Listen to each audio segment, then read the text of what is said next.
Show, everybody. This is Steve Robinson filling in for a vacationing Howie Carr. He'll be back tomorrow at 3.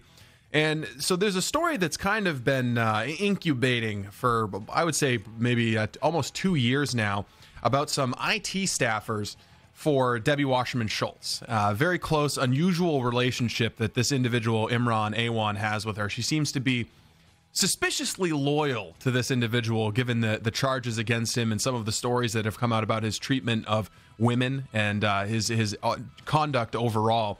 But now there's President Trump has tweeted out about it, and there's a new claim that this Imran Awan has been passing intelligence through his father on USB flash drives to the Pakistani government. And unfortunately, this is one of those stories that has kind of been relegated to the conservative news ghetto. I would say, Newsmax, which we're on right now, is part of that. Breitbart, some of these other, the Howie Carr show, and it's kind of been one of these things that only conservative news media are talking about. It hasn't really broken through. You don't see the Associated Press or the New York Times or the Washington Post doing a lot of dogged journalism on this one. But one publication that has stood out, that broke the original story, and that has really been on top of the developments in this story and is going to ensure that it doesn't go away, is the Daily Caller. And we're joined now by Christopher Bedford, who's an editor for the Daily Caller. Christopher, thank you for being with us here on the Howie Carr Show. Hey, thanks for having me.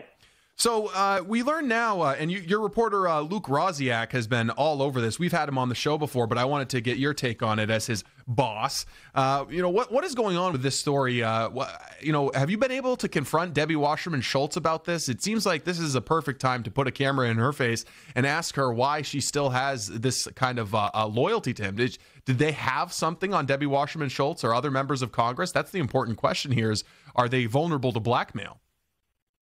We've had multiple sources on the Hill who've been involved with investigating this, who have said that, yeah, they do think that it's likely that Imran has something on his former employer, Debbie Wasserman Schultz. And this is a fairly strange case and a little convoluted, a little complicated. It's like a classic spy thriller, where this guy had what the IG report, the Inspector General report, has called the keys to the kingdom. He was able to have access through his employment with Debbie Wasserman Schultz and dozens of other Democratic congressmen and congresswomen access to all their files. We know that he had Debbie Wasserman Schultz's password because we have emails that came out with WikiLeaks that showed that the staff were emailing him to ask for that password. And then after he was barred from the House network by the Sergeant at Arms, who said he was no longer allowed, he wasn't a trusted figure, he was fired by every single office except for Debbie Wasserman Schultz's office. And a few months after he was fired by the other offices, he went into a House building that he did not work in, and he put a bag in a phone booth that contained a laptop. The laptop's username was RepDWS, which sounds like Debbie Wasserman Schultz. He left a photocopy of his identification, he left a photocopy of his House credentials, and he left a note that said attorney-client privilege. When the police found that, and he was already the subject of a criminal investigation, they took that in immediately. The congresswoman fought viciously to get that back. She even threatened the chief of the Capitol Police on camera. Yeah, I remember that coming out. It was like a typical gangster move. She wants this laptop back, and she says basically it'd be a shame if anything happened to the funding for the Capitol Police. Exactly, and the question is, what's on that laptop that she was so set on, and what had her so irritable? What had her threatening the Capitol Police chief when she's a ranking member of Congress? It's kind of nutty, but she did eventually withdraw her pushing back against this laptop being used only once Imran Awan got involved in court with his lawyers arguing for client-attorney privilege, which is kind of absurd. You can't just put a note that says client-attorney privilege on a piece of evidence. That's ridiculous. I mean, we've already gone through this with the raid on Michael Cohen. I mean, if there is communications, or if there are communications with Imran Awan's lawyer, they would just bring in a taint team. They would go and sift out what is evidence and what is going to be excluded from any criminal proceeding. I mean, that'd be like showing your records of any money laundering you were engaged in to your attorney, and then saying, well, all of my banking records are covered by attorney-client privilege. I mean, that's ridiculous. And we're talking with Christopher Bedford. He's an editor at the Daily Caller, and he is the author of The Art of the Donald: Lessons from America's Philosopher-in-Chief, which is a very good read. I thank you for sending us a copy of that. It's a nice look at Donald Trump the man, and also Donald Trump on the campaign. Now, in regard to the late again for the sixth time, so what is going on here, and does it have anything to do with the fact that Debbie Wasserman Schultz's brother works in the U.S. Attorney's Office that is handling this case? We don't have any indication yet that the deputy attorney, her brother, has had an impact on the delay of this. It is a suspicious handling, and the only message that he has put out, he doesn't tweet very often, but you can follow him on Twitter, and he has sent out a message being very dismissive of this case. But the federal government hasn't pushed the issue. It's all been hung up on whether or not they had attorney-client privilege on a hard drive of a laptop that they put a note onto, which is patently absurd. And when the Attorney General, Jeff Sessions, was told about this, he wasn't happy about it either, but he hasn't pushed aggressively yet, at least in anything that our reporting has uncovered. And hopefully the president's tweet will actually get this going a little more, get Republicans going. House Republicans have been very quiet in this as well. Paul Ryan's office treats it as a theft investigation. The reason they do that is because the Democratic House caucus's server, which was a main piece of evidence, physically disappeared, i.e. was stolen, during the investigation. Since that happened, no search warrants have been issued for Imran Awan's house. No seriously aggressive action that would let people know that this is being taken seriously in an age of massive cyber breaches. It hasn't happened yet, and hopefully the president's tweet will push so we can get some answers to this. Yeah, and that's a great point, Chris, that you make about the different ways that either Republicans or figures in the media are handling this.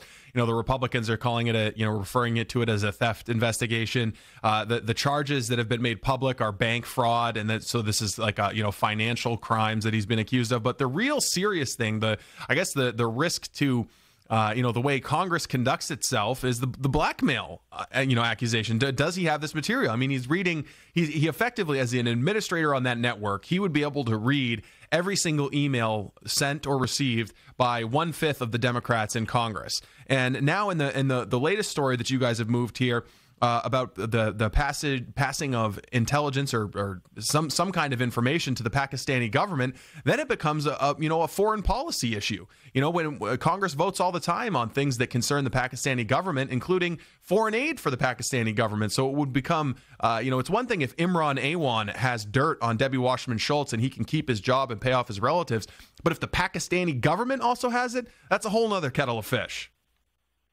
What's interesting about this case, the more we've looked into it, is we've learned a lot about his background by talking to former tenants, talking to family members, talking to former business partners, and talking to people who had done business with him as a customer. And it's a long and sordid tale of people being ripped off, people being threatened, people feeling threatened, even a case of kidnapping that is against his mother over money from his father. And he also, if you go to the house, the properties that he owns, which is a number of them, or see the car that he drives, none of them are very fancy. They're not the kind of signs of somebody who's very, very greedy and is just accumulating cash. So you have to wonder where that cash is going, what exactly it's being spent on. And we know that he has bragged that he had the power to change the U.S. president.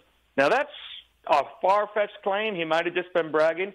And we also know, at least it's an allegation from his father's former business partner, that the former business partner saw his father hand a flash drive to a leading member in Pakistani intelligence, a famous guy in Pakistan, and he thought at the time that this was suspicious and they were passing something. And finally, we do know, and this we've confirmed, is that Imran Awan, when he was home in Pakistan, travels with a police motorcade. He is a protected person considered a VIP by the Pakistani government. And now you guys, the Daily Caller News Foundation actually sent a reporter to Pakistan, correct?